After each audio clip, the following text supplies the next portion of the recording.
and it's where Jesus says we can live every day. What a difference a day makes.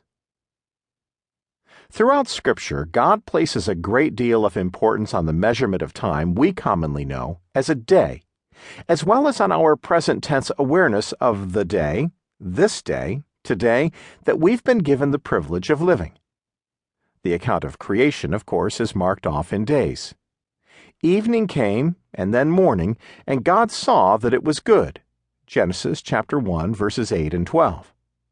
The writer of Hebrews instructed believers to encourage each other daily while it is still called today, chapter 3, verse 13, not putting off the right now opportunities for growth and impact that are readily available to be experienced between now and nightfall.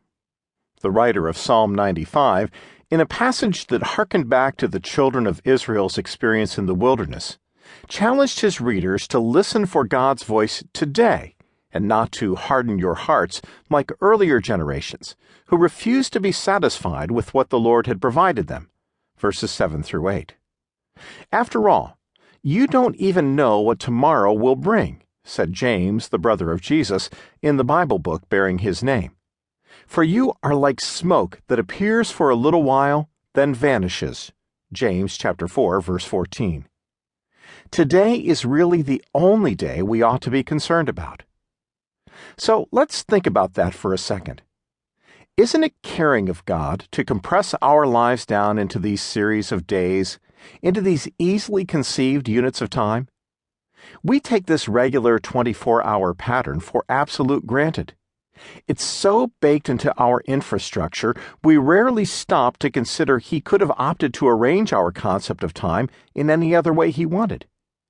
Yet in His gracious understanding of our human needs and natures, He chose to provide us with these fresh, new sunrise beginnings that roll around with such remarkable frequency we sometimes look up and wonder where the day, or the week, or the whole summer has gone.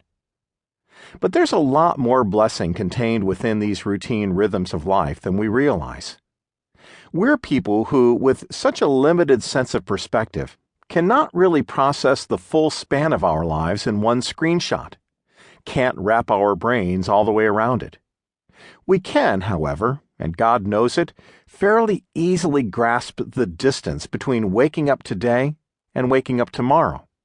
That much we can figure. And for that long, Jesus said, we can stay content inside.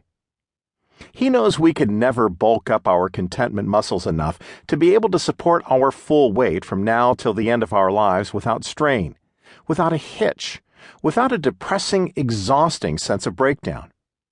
But with Him feeding and clothing and providing for us day by day, maybe we actually can make it from now till bedtime without complaining or feeling sorry for ourselves or caving into hopelessness over our financial situation. Therefore, don't worry about tomorrow, Jesus tells us, because tomorrow will worry about itself. Matthew chapter 6, verse 34. And by that time, His faithful mercies will be new every morning all over again, Lamentations chapter 3, verse 23, so that we can crank our contentment meter back up, running strong with a whole new, fresh set of batteries. Contentment, whether in terms of money or anything else, is truly a daily experience. Comprehensive coverage. This is why I tell you, Jesus said, don't worry about your life, what you will eat or what you will drink, or about your body, what you will wear. Isn't life more than food and the body more than clothing? Matthew chapter 6, verse 25. Easy for Him to say, right? Don't worry when, listen, we can look around and see all kinds of things to be worried about. But this don't worry advice is much easier to accept when we realize the true immensity of the one who's saying it. And so Jesus, in trying to calm down these understandable concerns about our everyday material needs, gave us two reasons why we can take Him to the bank on it. One, if He can do greater things, surely He can do lesser things. Jesus and His capabilities represent ultimate greatness.